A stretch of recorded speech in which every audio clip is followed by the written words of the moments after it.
So we are opening now the session of the Info Day of the Cluster 6 on partnership. So good afternoon to everyone. I would like really to warmly welcome the participants to this dedicated session on partnership for the 2025 work program of Cluster 6.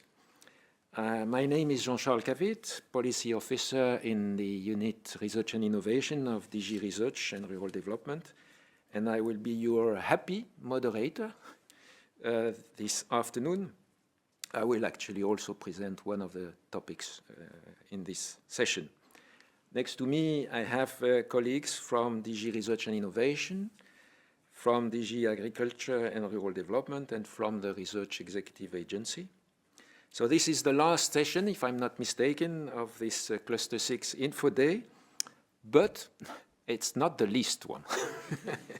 It's an important session, I think, not only, I would say, because of the high level of EU funding planned for these co-funded partnerships, because all the topics presented this afternoon will be about co-funded partnerships, but also because of the impacts that we expect this partnership will have. And I think the complexity of the co-funded partnership instrument deserves special attention in this special session. Topics for 6 partnerships will be presented. 5 of them are so-called top-up topics. You will, for those who are not familiar with this, you will hear and understand better later. But the remaining one out of the 6 topics, the remaining one on forest and forestry is actually an initial topic and a new topic. Please, please note that I would like to invite you, all participants from over the EU and beyond, to ask questions during the presentation using Slido. You can simply go to www.slide.do and enter the event code that you see, hopefully, on your screen, or scan the QR code. Select the room of the session, so the partnership, check submitted questions to avoid duplications, and upvote the question of interest for you if you like. But please, when drafting a question, indicate the topic identifier at the beginning of your question. That will make the selection easier and having these questions addressed by the right topic drafter, the policy officer. For example, if you want to ask a question about the partnership Biodiversa Plus, put the full name of the topic, Horizon CL6 2501 Biodiv 1, or maybe Biodiv 1 should work as well. I would like to request you to refrain from raising questions on evaluation procedure. I guess this is certainly a usual question for partnership in particular, but I understand there was a dedicated question on the general aspects of evaluation procedure yesterday morning. And in this session, after the presentation of the topic, there will be a specific dedicated part on partnership issues from the Research Executive Agency. After your question, if your question has not been answered by the end of the session, please redirect it to the Research Inquiry Service. We will reply to you in writing. You can also check the FAQ, frequently asked questions, and contact your national contact point. So let me clarify how we will proceed this afternoon with this session. So topic drafters will present each of the 6 co-founded partnership topics under the work program 2025. And then we will listen to a colleague from the Research Executive Agency giving us some tips and guidance for partnership proposals preparation. Only after the end of these presentations, we will open the Q&A session in Slido. This means, in a way, something like 3/4 of an hour of presentations before moving, so something like half an hour of QA questions that we will see. We will take as many questions as possible, but given the time, we may select 3 upvoted questions by topic for each of the 6 topics, following the order of presentation, hopefully. and then questions on partnership evaluation and proposals.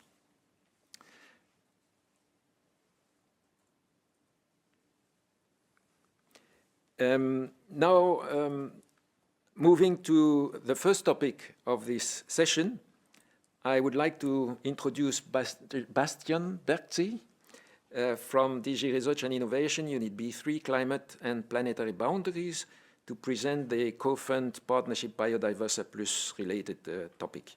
Bastian, you have 3 minutes to make your presentation, please. The floor is yours. Thank you, and good afternoon, everyone. Thanks for the floor. This topic in the Work Programme 25 is the third and final top-up call for the co-funded European Biodiversity Partnership, Biodiversa Plus, under Horizon Europe. Why was this partnership established? Well, most of you know that we are living in the middle of a massive extinction crisis, a global biodiversity crisis, and this is a scientific fact that this crisis is rapidly eroding not only the diversity of life on our planet, but also the very life support systems that support all species on planet Earth, including our own species and our societies and economies around the world. To address this global crisis before it is too late, we need, among other things, excellent transnational research on the dynamics, causes and effects of biodiversity loss and on the actions that are needed to halt and reverse this loss. For this, we also need to better connect the latest science with policy and practice in EU member states, associate countries, and well beyond. This need is clearly recognized, for example, in the Kunming-Montreal Global Biodiversity Framework, as well as the EU Biodiversity Strategy for 2030, and many other policies and strategies at EU level and internationally. As one of the actions identified in the EU Biodiversity Strategy, Biodiversa Plus was co-developed with the European Commission and launched in October 2021, building on a 20-year history of ERA-nets and ERA-co-funds. Since then, Biodiversa Plus has launched transnational joint research calls on an annual basis, implemented a wide range of activities, including under 4 flagship programs, and attracted a number of new partners. The partnership now has 83 partners from 41 countries. The expected outcomes of this third installment of the partnership include the effective implementation of its Strategic Research and Innovation Agenda, SRIA, improved transnational biodiversity monitoring across Europe, the mainstreaming of biodiversity across sectors and policies, and particularly emphasized this time, support to the implementation of the recently adopted EU Nature Restoration Regulation and also the European Climate Law that are both part of the European Green Deal.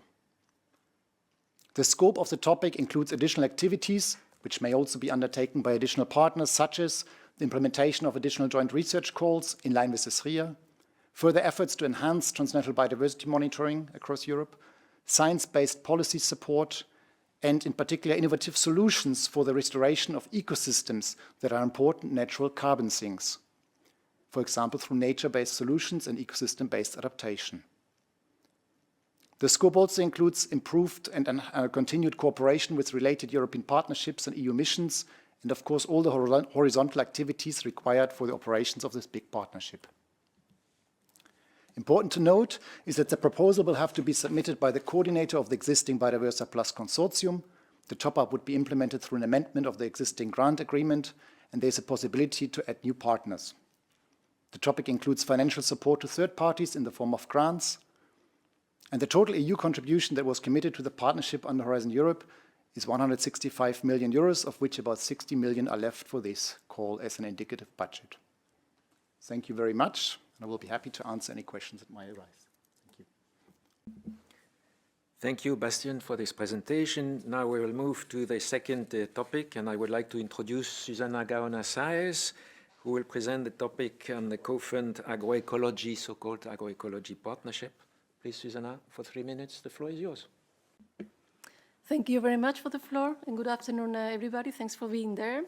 So indeed, I'm going to present the main elements of this topic, which is also a top-up. So it's the second and final topic for the activities of the Partnership on Accelerating Farming Systems Transition, Agroecology, Living Labs, and Research Infrastructures, called now Agroecology. So a little bit about the context and the justification of why we are co-funding this partnership.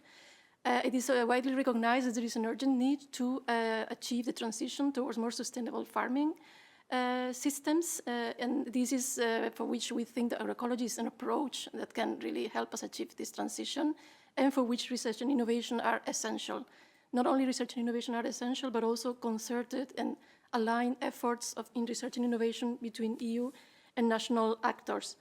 And then in relation to policies, of course, this partnership is also crucial because it's not only a key element to provide with evidence and to special policies in relation to agriculture, such as the Common Agricultural Policy, but it has also been at the core of the former Farm-to-Fork strategy and biodiversity strategies, and of course also very relevant for the implementation of the EU Organic Action Plan, being agroecology an approach that is so close to organic farming.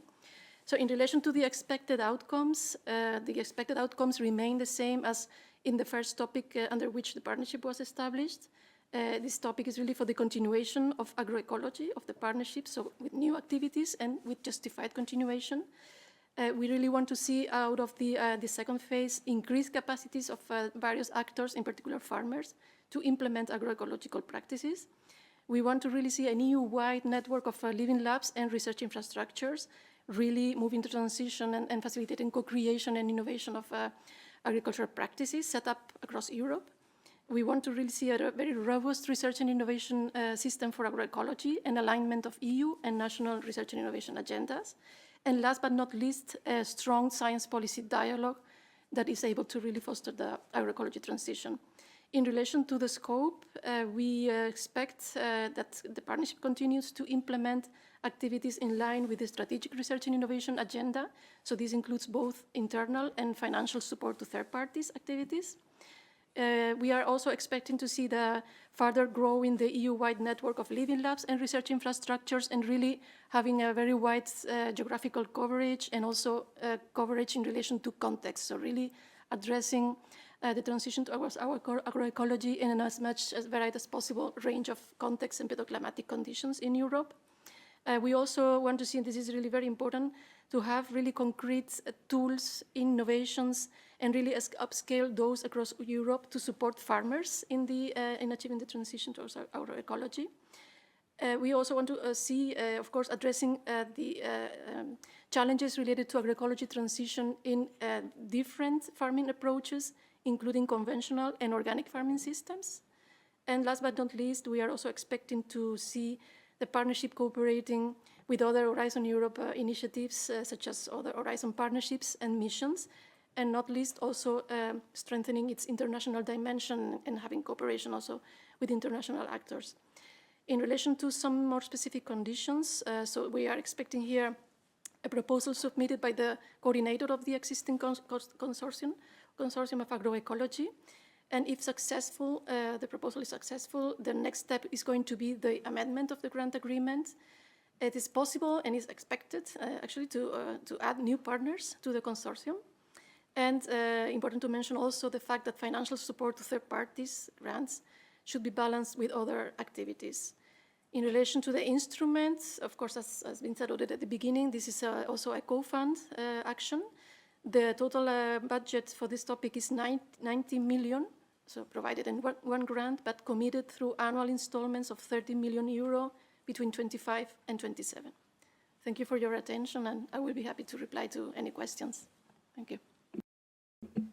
Thank you, Susanna, for this presentation. Now I should give the floor to myself to present this topic for additional activities for the European Partnership on Animal Health and Welfare. Like the two earlier presentations, this is a top-up topic, so for the continuation of activities of this partnership, EU POW, if you use the acronym. The context, I think we see with the European and global situation with avian influenza, African swine fever, blue tongue, etc. We have a number of issues, either known or emerging. We have this issue of antimicrobial resistance, etc. So I think most people should know by now that animal infectious disease threaten livestock farming, food security, public health when it comes to zoonosis or AMR, antimicrobial resistance. And also animal welfare is really a serious societal concern that we have to take into account. The policy framework, I would say, is the common agricultural policy, where the sustainability of livestock farming and agriculture in general is really highlighted and focused on, and also the EU Farm to Fork strategy, giving the example of a target for the reduction of the sales of antimicrobials, a target fixed for a reduction of 50% by 2030. So the partnership is contributing and is expected to further contribute to these policies in the future if the top-up proposal is successful. The expected outcomes are not spelled out in the top-up topic, but they are basically those that were in the original topic, and here it's really a kind of a summary, like mentioned before, continuation of the activities of the partnership with essentially new activities, but if justified, then continuation and building on existing activities of the partnership. Among the outcomes, we had the demand, a request and requirement to build a robust research and innovation system for animal health and welfare, to strengthen the European research area in animal health and welfare. This partnership actually is building on a history of previous ERANETs in particular, and also to a certain extent to an earlier European joint program called One Health EGP. So we hope and we think that's welcome with this partnership. The idea is also to develop, on one side, ready-to-use tools, solutions, and innovations like possible pilot vaccines, diagnostics, etc., but also provide science-based policy advisory activities. So policy support is also an important dimension and outcome that we have for this partnership. And also strengthening the preparedness against threats, infectious animal diseases threats, and also strengthened animal welfare. The scope reflects, and I did not repeat here in the slide, the expected outcome, but the scope is to includes, of course, coordination of research programs addressing terrestrial livestock, but not only, also aquatic animals, also wildlife and companion animals where relevant when there is a link to diseases in animals, or zoonosis. Implement joint research in line with the strategic research and innovation agenda, this area, which includes also two types of activities: internal activities among members of the partnership itself, research centers in particular, but also financial support to third parties. And this partnership has a real feature of developing a lot of activities internally with substantial budget going into these internal activities. Also the need and the importance of strengthening complementarities where relevant, in particular with related partnership. The One Health approach is not embedded into this particular partnership, but through connections with, for instance, forthcoming partnership and the Cluster 1 on public health, partnership on One Health AMR, or partnership on pandemic preparedness. These complementarities should exist and be strengthened. And a certain international cooperation is recommended in this topic as well. For specificities, note again, it's a top-up proposal we expect, so the proposal should be applied, submitted by the consortium coordinator. Again, if successful, it will lead to an amendment to the existing ongoing grant agreement. There is a possibility, and I understand it's expected from the consortium itself, to have some new partners from additional countries. I could say the partnership currently, I think, has 24 countries, if I'm not wrong. And among those, I think 19 are EU member states. There is a request, also a requirement, actually, to have a balanced use of financial support to third parties and internal activities, other activities. Instrument, as I said at the beginning, in the introduction, it's a COFUND action. The top-up EU contribution that we have in the topic is 120 million with one grant, but committed through annual installments of 40 million in 25, 26, 27. So thank you to myself. And I would like to introduce now Daniela Lüth from DG Research and Innovation, Unit B2, Bioeconomy and Food Systems, and she will have 3 minutes to present the COFUND Sustainable Food System. Daniela. Many thanks. Good afternoon also from my side. I will briefly present also here the additional activities for the European Partnership on Sustainable Food Systems for People, Planet and Climate, Future Foods.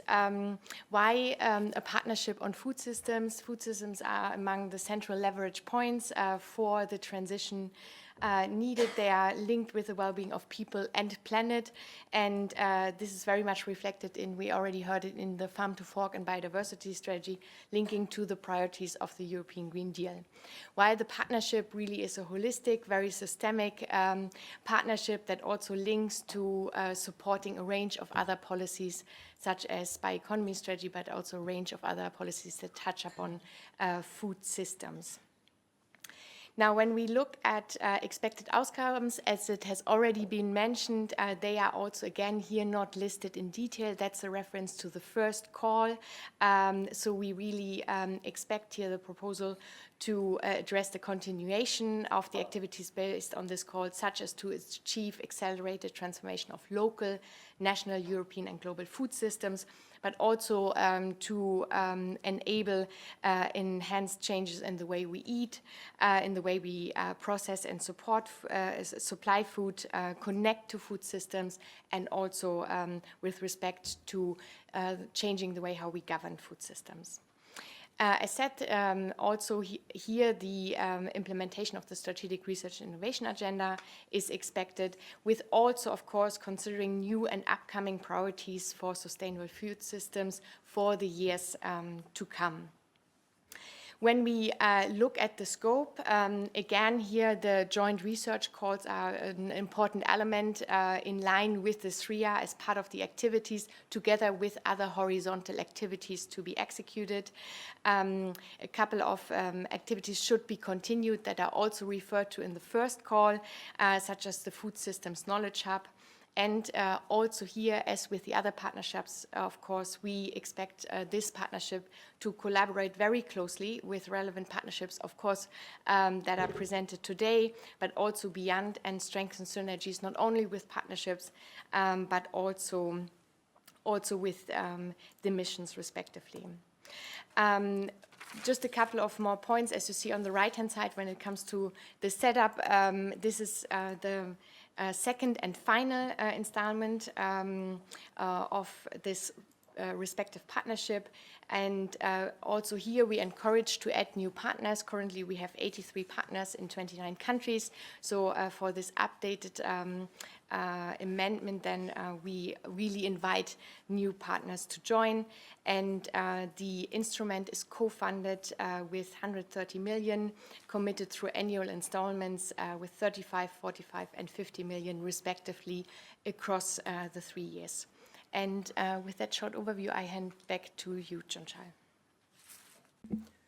Thank you, Daniela, and I'm very happy now to introduce Laura Liepina from the unit Agri F2 Research and Innovation to present now not a top-up topic, but an initial topic for a COFUND Forests and Forestry. Laura, floor is yours for 3 minutes. Thank you. Hello, everyone. Indeed, I'm happy to present a new partnership in this work program, and it's the European Partnership on Forests and Forestry for a Sustainable Future. And this partnership directly responds to the EU Forest Strategy that sets a vision to improve the quantity and quality of EU forests, to improve sustainable management of forests, and to strengthen their protection, restoration, and resilience. And research and innovation is explicitly identified as a key enabling element to achieve the goals of the EU Forest Strategy, and therefore to strengthen cooperation on research innovation at EU level and beyond. A partnership was proposed.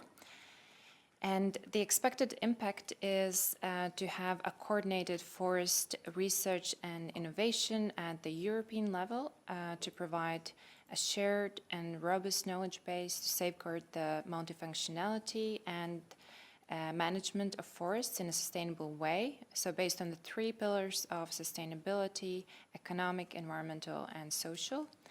And this partnership on forests and forestry aims to promote healthy, biodiverse, and resilient forests that are sustainably managed and able to provide a wide range of key ecosystem services, including climate change mitigation through carbon removals and ecosystem services, and also a continuing supply of materials and services for forest-based bioeconomy.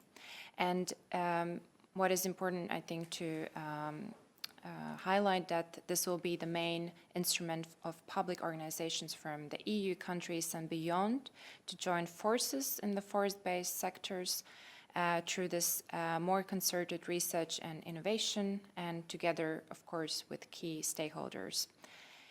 And the implementation mode of this is a co-funded European partnership. It's expected to last for 7 to 10 years. And the total indicative budget for the whole duration of the partnership is more than 233 million, of which 70 million corresponding for 30% of the EU contribution. And the member states, associated countries, are expected to provide 70% of the funding.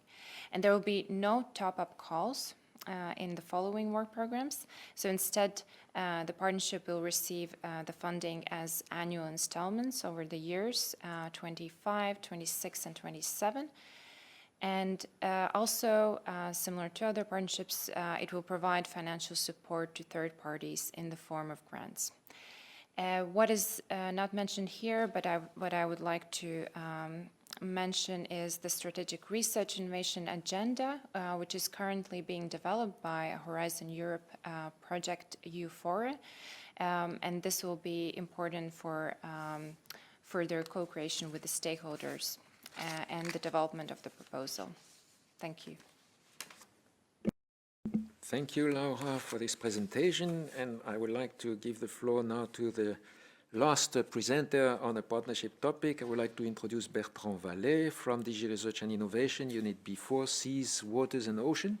We'll present a top-up called topic COFUND Water for All.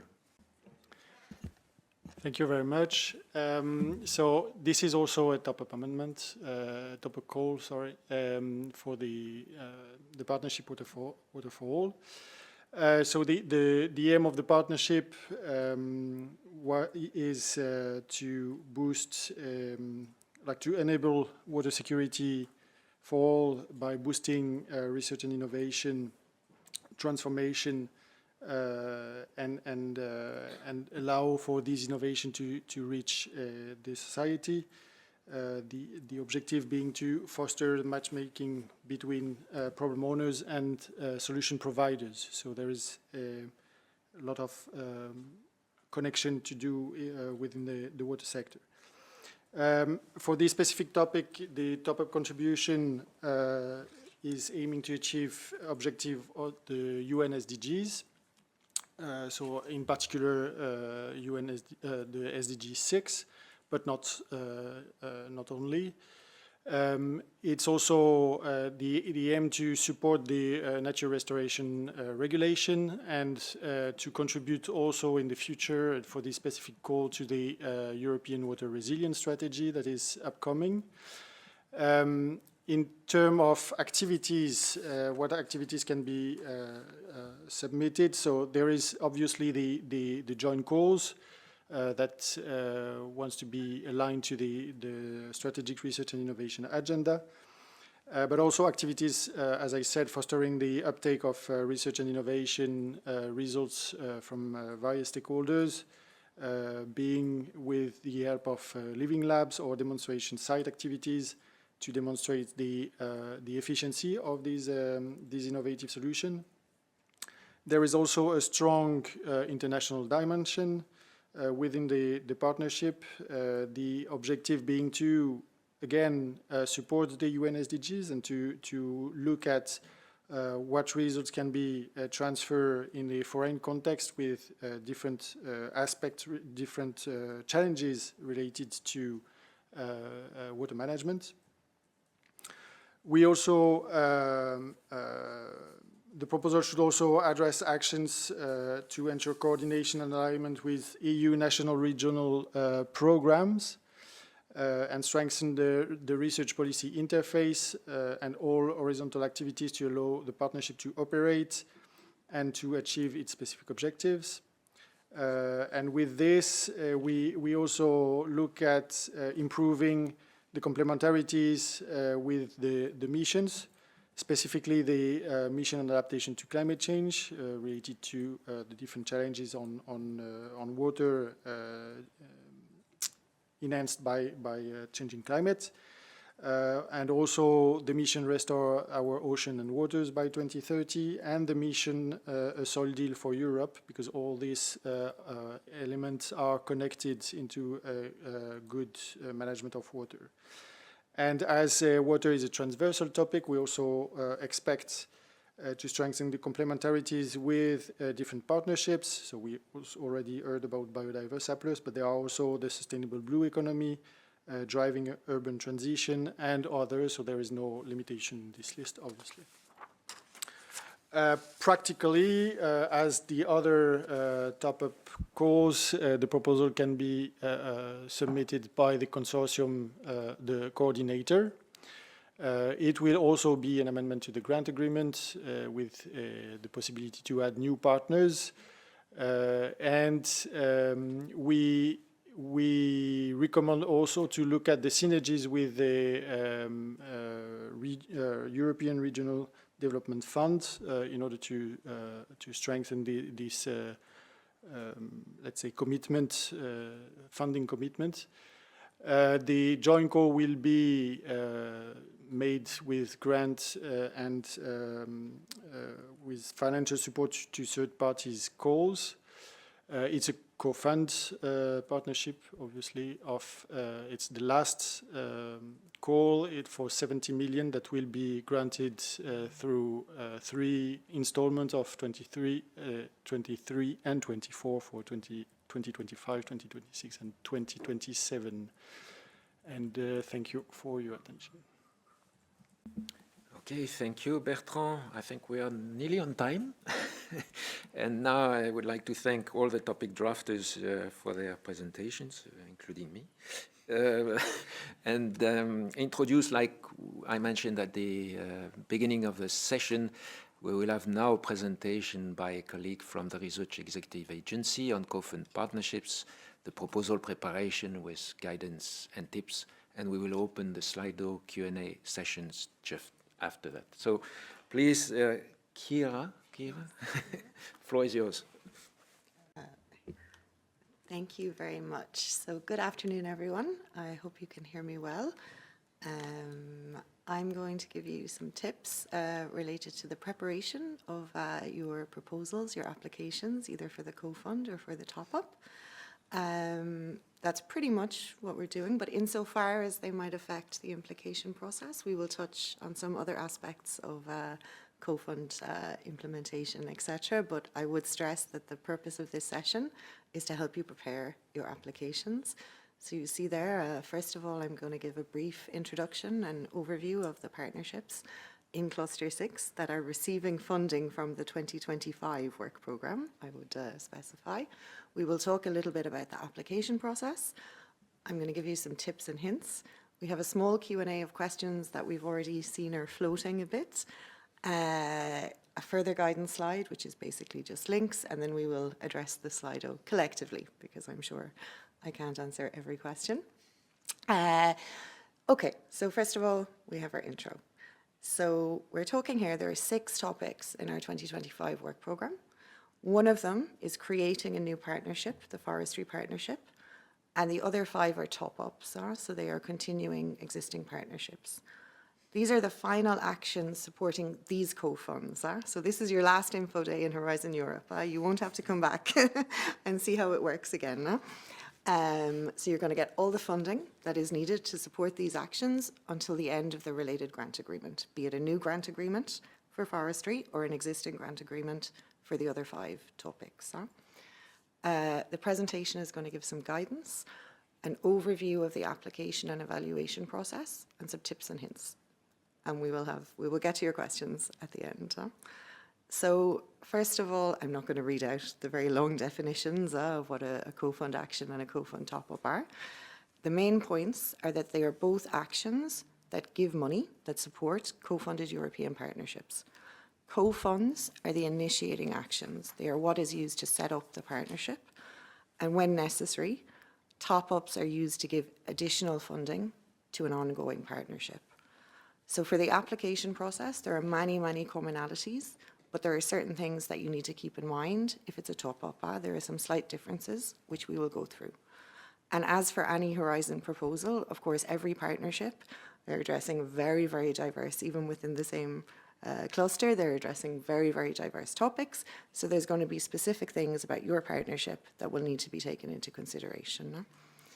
So here just are them. As you see, I have a slightly different order because we have the forestry colleagues who are joining the co-funded partnership ecosystem. So that is the only co-fund action. It's new. Biodiversa, water for all. This is your second top-up. Hopefully everything will be very easy. You know it all already. And the other three partnerships, it's the first top-up grant. And you see the budget. I would just like to clarify that when we say budget 25, 26, 27, it doesn't mean that the actions can only run until the end of 2027. It means that the money is coming from the 2025 pot, 2026 pot, and 2027 pot. It also doesn't mean it gets distributed to you on a yearly basis. It is a standard pre-financing and reporting process that the existing partnerships are probably quite familiar with, and that the forestry partners may or may not, depending on their other experience. Okay. So now we move to the process. So this slide is pretty much stolen from the standard Horizon Europe information. So your application form follows very much the standard. Okay, there's a part A, which is web-based, which is putting in a lot of admin information. Part B is the narrative part, which is the excellence, impact, implementation. And then there are annexes. And for the co-funds, the annexes are an annual work program, the annex on financial support to third parties, and for top-ups, super important, you annex your current grant agreement, including the annexes, what you call the Part B in the system. And when I say current, I mean the grant agreement that is in operation on the day you submit. So if, for example, you've had an amendment, it's not the grant agreement you signed at the beginning. Download it on the day of submission and include it as annex. Here are the templates. Right, so there is a co-fund template, which is only relevant for the forestry colleagues, and there is a co-fund top-up template, which is for all of the other top-ups. When you go to the top-up page, you will find the links to these templates, and when you click in to start your application, you also find them. There is also a template for the annual work programme and the information on the financial support to third parties. I would really strongly encourage you to read well the templates. They are quite long, they are quite involved, but they will really help to structure the information.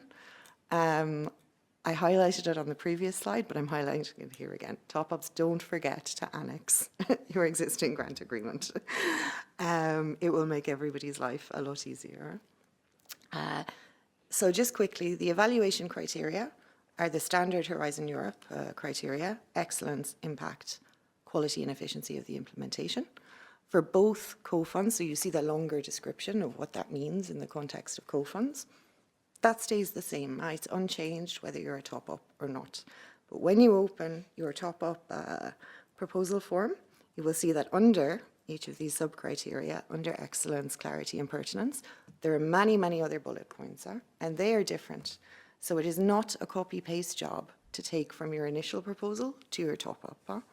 In fact, rather, what it is asking you to do is to describe the additional aspects in a way that is coherent with the existing grant agreement, and also with the topic, also with the new topic in the work programme. Important to clarify that additional activities can also be understood as adding new partners. So yes, it is possible to add new partners. Okay. So here just about the timeline. So here just for the forestry. So we have green because you're forestry. So it follows a pretty standard for nearly all Horizon Europe grants. The call opens. We have a minimal proposal preparation time of 3 months. Actually, in this case, you have almost 4 months. After the call deadline, there is an evaluation period of a maximum of 5 months. Then you're informed, and then you go into a grant agreement preparation. And the maximum time between the call deadline and signing the grant agreement that we aim for is 8 months.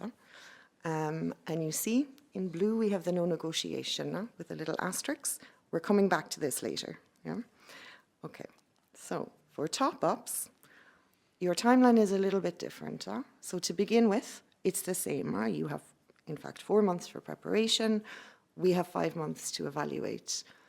But then there is no time to grant because we've already signed the grant, right? So instead, we first go into a period of preparing the amendment. And then there is this is the ping pong, we will send it back and forth. And at a certain moment when it's ready, the coordinator signs and submits the amendment, and then there is a 45-day clock. In reality, for all of these, because they are initiated in this work programme, we want to sign by the end of 2026 at the latest. For the individual partnerships, you might have different timelines, you might have different discussions, but broadly speaking, we want everything wrapped up by the end of next year at the very latest. Okay, so now I promised that we would get back to the no negotiation approach, and here we are. So Horizon Europe has a no negotiation approach, which generally means that there shouldn't be very many changes from the evaluated proposal, and there certainly shouldn't be changes that might have affected the outcome of the evaluation. Now, we can always make changes for the ethics or the security review, or to ensure that there's conformity with all of the generally applicable financial and legal rules, which in this case includes the checklist for co-funded partnerships, which we will get to later. But there is an exemption to this for co-funds and top-ups. And in the evaluation, the exemption means that the evaluators can actually formulate recommendations to address shortcomings.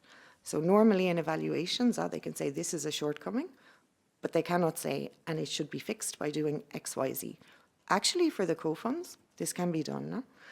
And then during the grant or amendment preparation phase, the granting authority, that would be us, REA, in all these cases, can insist that specific shortcomings are corrected, whether or not the evaluators have given a suggestion for a solution. Okay. Then we come to Annex 5. So Annex 5 in Horizon Europe gives specific rules for implementing various actions. And there's a couple of pages there about co-funded partnerships. I'm certain that all of the partnerships getting topped up probably know this by heart. And forestry colleagues, I hope you are getting there. And Annex 5 is the mandatory conditions for implementing the financial support to third parties and or financial support through the implementing partners for the partnerships where that's relevant. Okay, so it's giving information about conflict of interest, principles of transparency, etc., etc. When you write your proposal, you are translating, you are informing us how you are going to meet these conditions with the financial support to third parties or otherwise in the FSTP annex. And so you have these mandatory conditions, but then you also have, well, this is how we will meet these mandatory conditions in our partnership, in our grant agreement.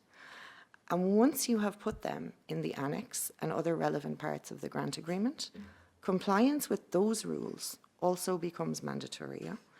And so that's why it's really important, and we will talk a bit more about cost eligibility, because if you get into a situation where you are not following either the standard mandatory routes for everybody or the specific aspects that have been agreed in your grant agreement, there could be cost rejection. So, cost eligibility. Article 6 of the grant agreement is about eligible and ineligible costs. In the annotated grant agreement, there are over 100 pages of extensive explanations of each cost category, what's eligible, what does it mean, etc. So to be eligible, the costs have to be in line with the general conditions and specific. In this context, specific means specific conditions for personnel costs, for FSTP, for okay? And they also have to be, okay, to be eligible, they have to be implemented in accordance with the conditions set out in Annex 1, which is the description of action of your grant agreement.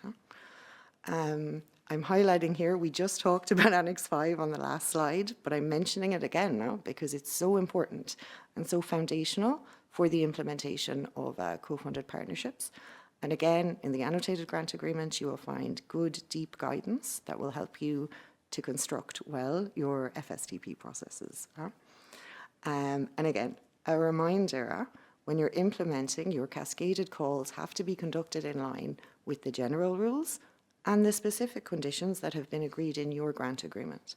So if you have any doubts about how the cascaded calls should be managed, this should be discussed in advance of implementation with the PO to make sure that the cost eligibility rules are respected. Okay, so now, tips and hints. Okay, read the work program, the annexes, the topic text, and the template. Okay, they are going to provide you lots of useful information that will help you to structure it. Look at the criteria. This is the excellence, the impact, and everything. Use the templates. Follow the instructions.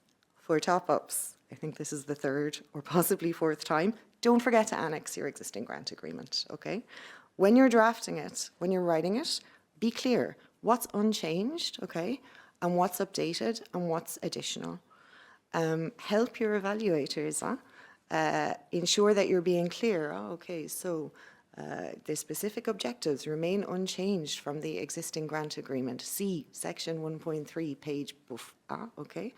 And I think probably we will have questions about it, or certainly normally we do.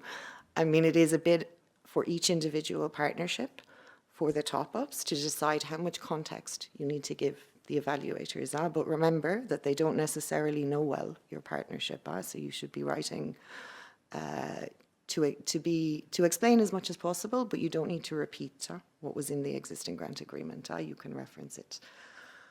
Okay. So, these are taken, broadly speaking, from something called the COFUND checklist, which is available on ERALearn. So, I think the existing partnerships are probably well familiar. But, okay, use the correct template, follow the instructions, include the annexes. Okay, this is a super important point about duration.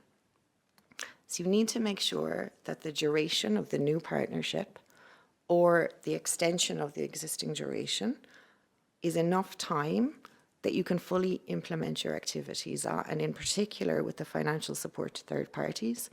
Your partnership needs to exist until those third parties have finished their projects, had their final payments, etc., etc. So you need to think carefully and make sure that you have enough duration to finalize everything that you start. There are mandatory deliverables related to every call. Okay, so you need to give us the ranking list, the observers report, the selection list, and commitments of funding. You need to define well in your FSTP annex and perhaps elsewhere in the grant agreement the eligibility conditions for your calls.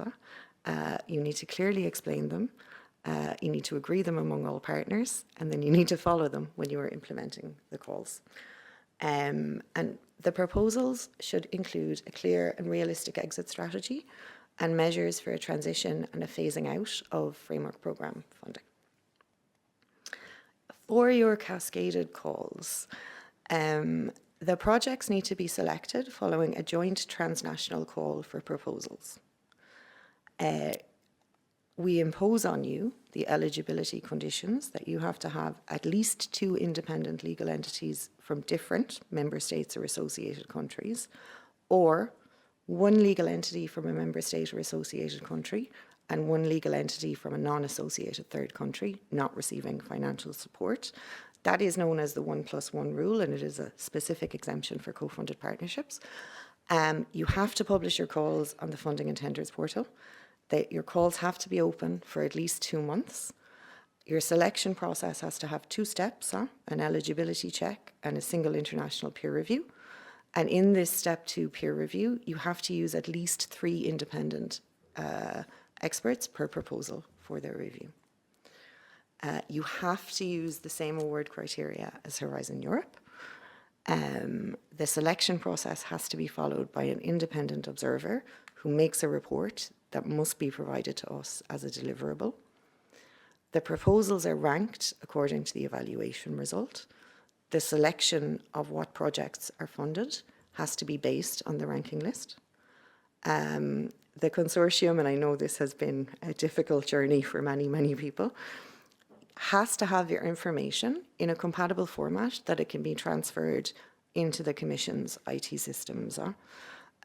So if you know, you know, and if you don't, you are about to find out.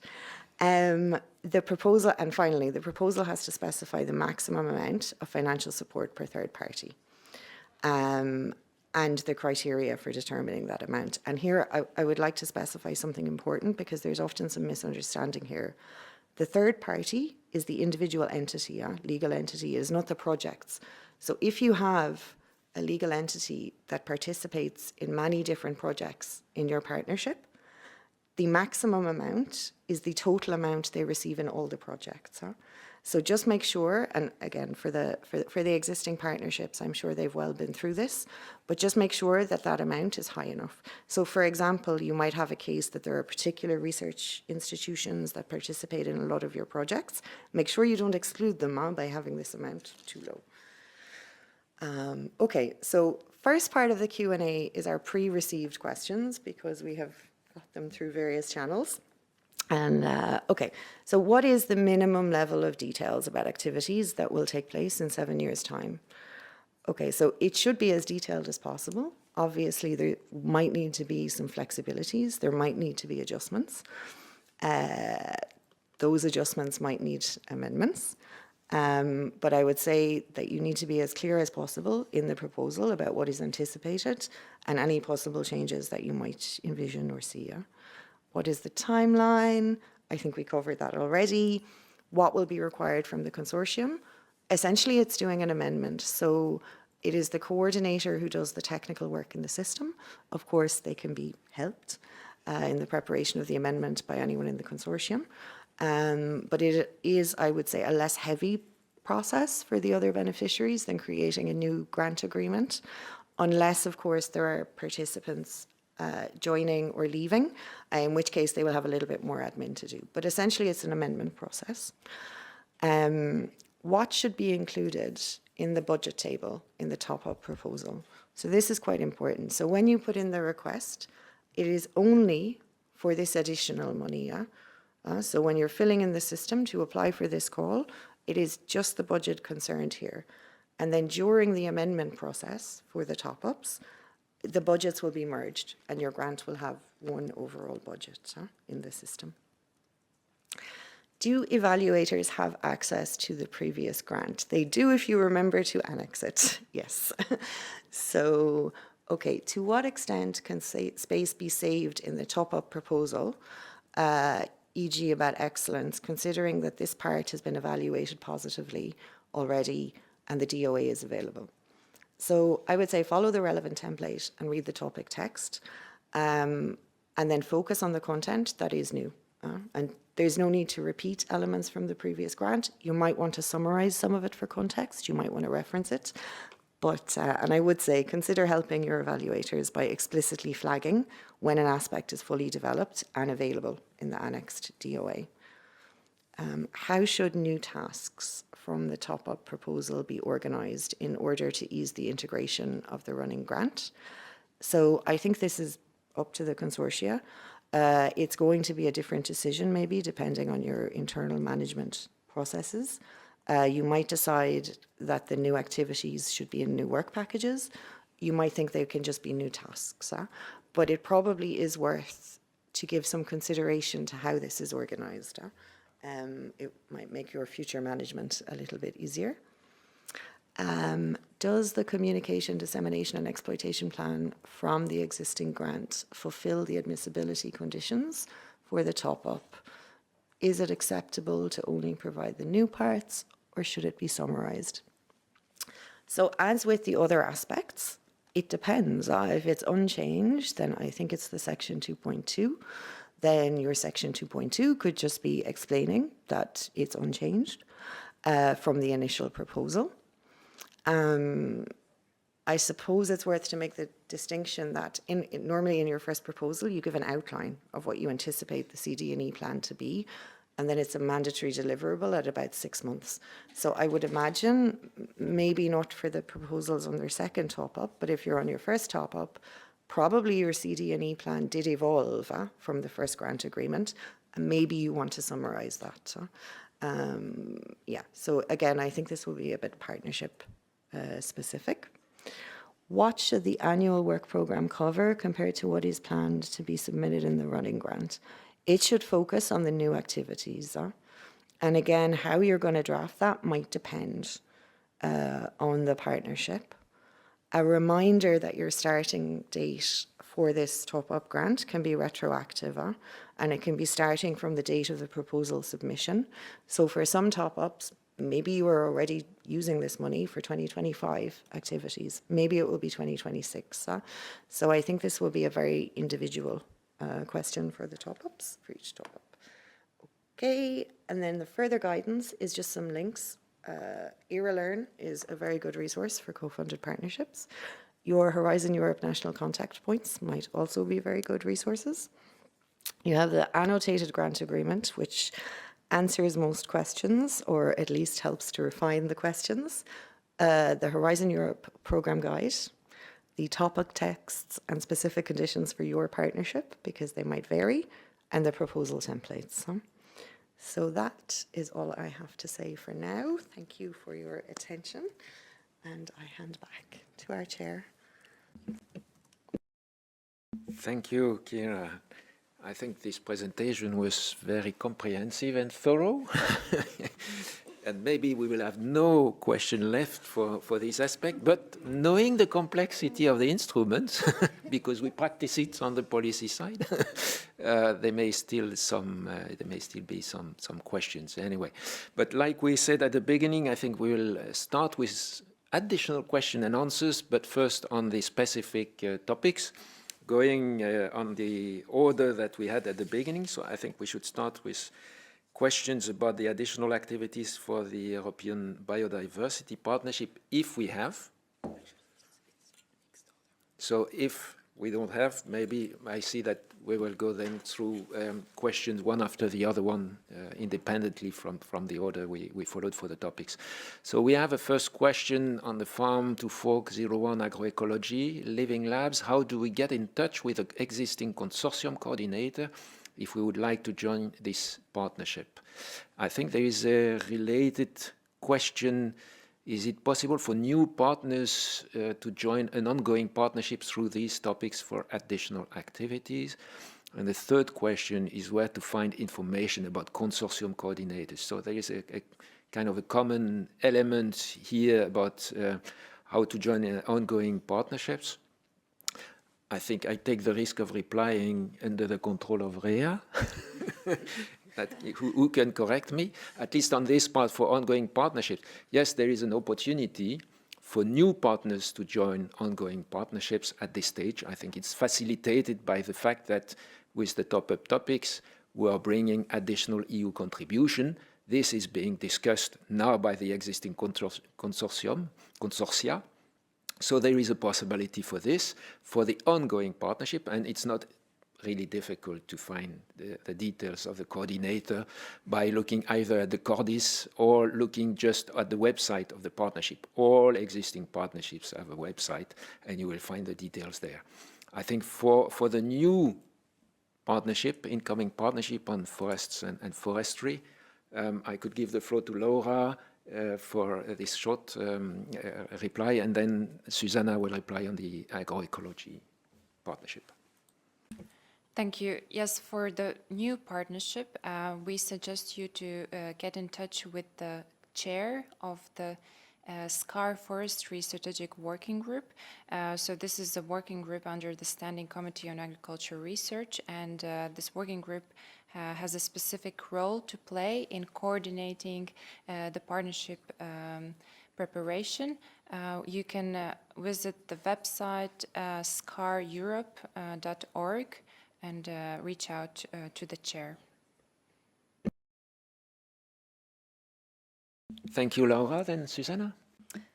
Thank you. Yes, indeed, for agroecology, as has already been hinted, of course, the partnership has a website. So if you go to the partnership website, agroecology partnership.eu, to the right, you have a space, contact us, and at the bottom, you have the link to the project coordinator, which is in Jülich, Germany. So that's quite simple.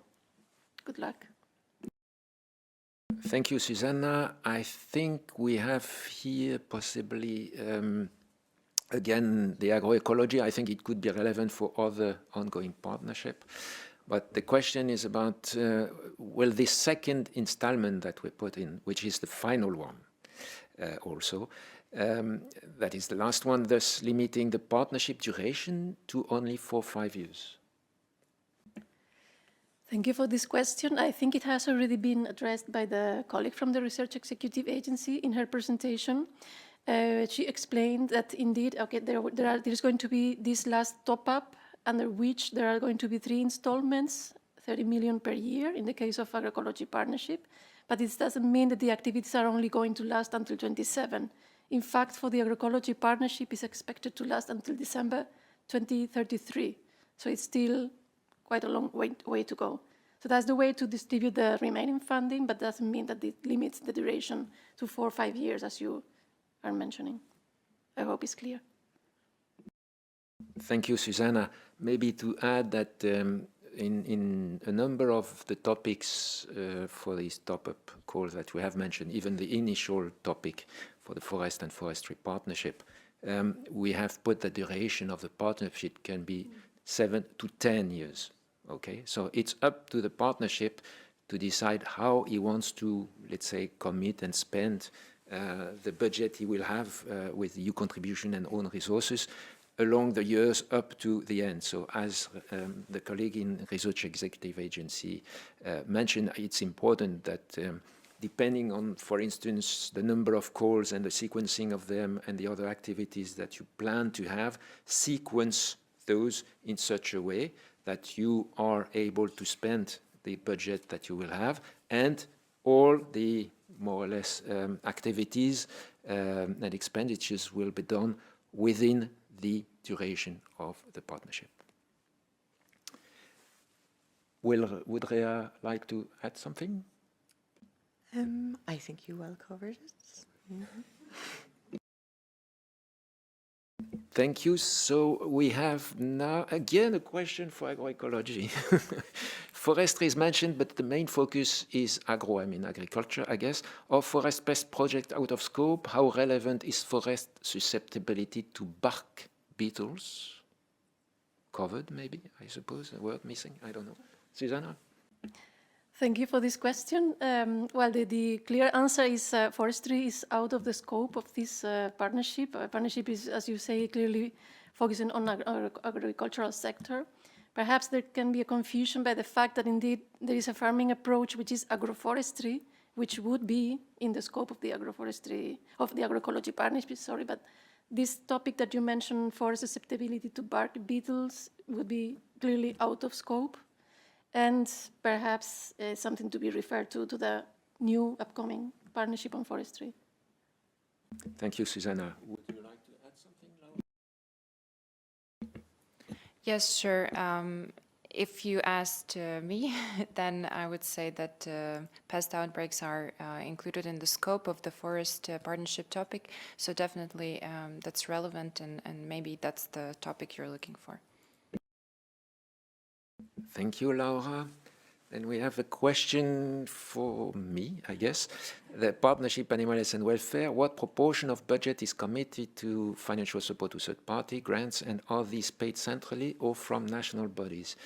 Now, for the last part of the question, maybe it will have to be confirmed by Rea. If I understand well the question, first, there is more activities and budget of the partnership spent on internal activities than on financial support to third parties. Actually, this is the reason why at policy level we decided to co-fund this partnership with 50% co-funding level.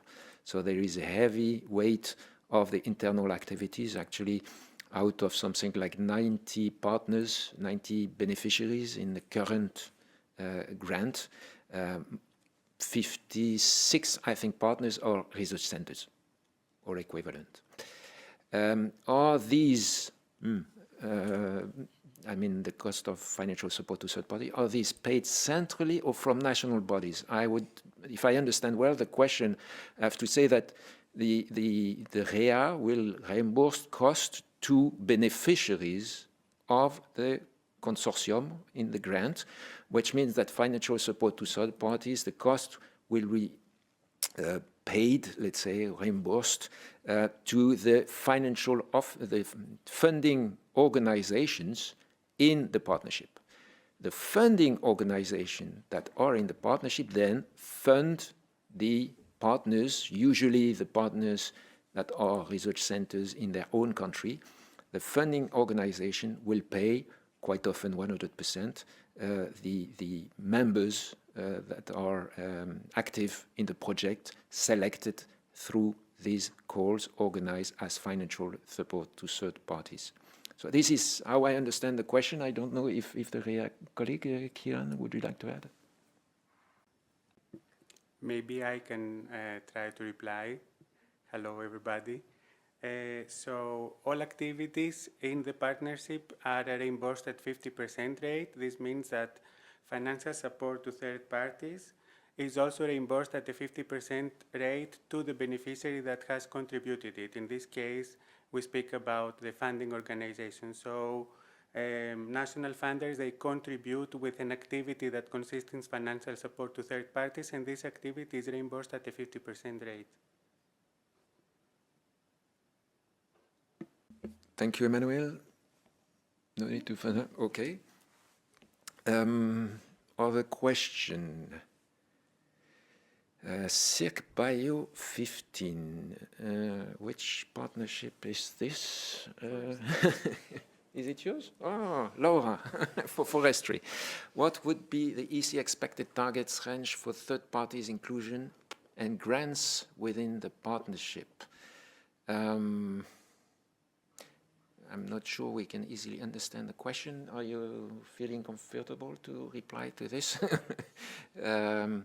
I think what we can say maybe at this stage is, if we look at the financial support to third parties, these are third parties that are active in projects selected through the transnational calls organized by the funders. And the funders will define the topics in the calls according to the scope and activities, and in particular the strategic research and innovation agenda of the partnership. So the third parties that are there have to be active experts in performing the activities that have to be in line with the partnership scope and expected outcome. What kind of third parties? I mean, they can be research centers, but they can be other type of actors that have an added value and can contribute to performing the activities that are designed to reply to the topic of the external calls that is organized. And from what I know, Laura maybe can confirm, but my understanding is that the partnership on forest and forestry is expected to have a heavy weight of activities performed through financial support to third parties. Okay, the next question, which might be the last one for the moment, cost eligibility of in-kind activities for 50% co-funded partnership. They would like to, the requester, let's say, would like to have examples of eligible costs in addition to personal cost and avoidance of double funding. Well, I think this is maybe something for the Research Executive Agency to potentially reply. Yes, I can certainly make an attempt. I mean, maybe it gets a bit late, so I'm not sure that I parsed the question correctly, but if I understand well, it is indeed that they are asking for examples of eligible costs that are not personnel costs, and then also some guidance on how to avoid double funding. in the context of cost eligibility for in-kind activities for 50% co-funded partnerships. So I think, I mean, I referenced it quite a few times in my presentation. I would say the annotated grant agreement might be a good place to start. There is about 106 pages about cost eligibility that goes into specific examples and details for in-kind, for personnel costs, for double funding. At this point, in terms of creating your application, what you need to do is make your best effort to get it right. And you will have the opportunity during the grant agreement phase or during the amendment phase, because as I said in the context of the no negotiation, it's always possible to make changes in that grant agreement or amendment agreement phase to bring things in line with the legal rules. So I would say at this point, make a best effort. I hope I have understood well this question. If I haven't, I might suggest that maybe take a look at the AGA and maybe send us a question through the Research Inquiry Service that's a little bit more detailed.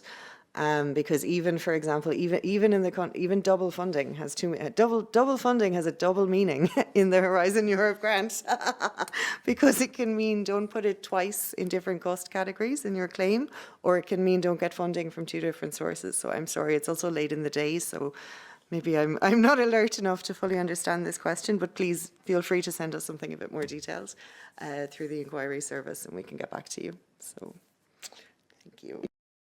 Thank you, Chiara.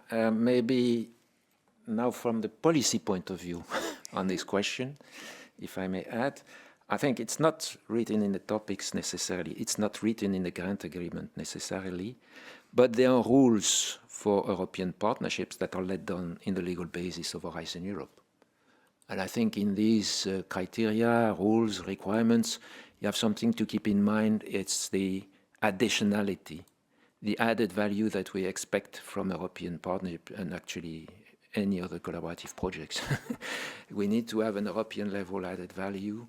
And I think this is very important when it comes to double funding or these kind of things. I think this has to be really to be seen, an additionality and added value, and how the contributions from individual partners bring to a transnational research or other activities within the partnership that builds this European value that we all are looking to after. So I think this is an important maybe message to keep in mind. Look at the legal basis also for European partnership and co-funded partnerships. If we don't have additional questions on Slido, I hope we all replied relatively or as clearly as possible to the questions the best way we could based on our understanding of the questions. So I think we can wrap up this Q&A session, and I still have to, and I'm happy to thank the whole audience and the participants on our side as well for the active participation and the interest in this session dedicated to the partnership, again under this work program, marvelous work program, 2025 of Cluster 6. I was happy before starting this session. I'm still happy, moderator. So I hope everyone is happy, or reasonably happy at least, with what we have presented and discussed during this session. So unless any colleague wants to add something on our side, no? So thank you to everyone, and best wishes for those forthcoming applicants. You have a few months to work hard to present either these top-up proposals or the initial proposal that we have discussed. Thank you again, and goodbye.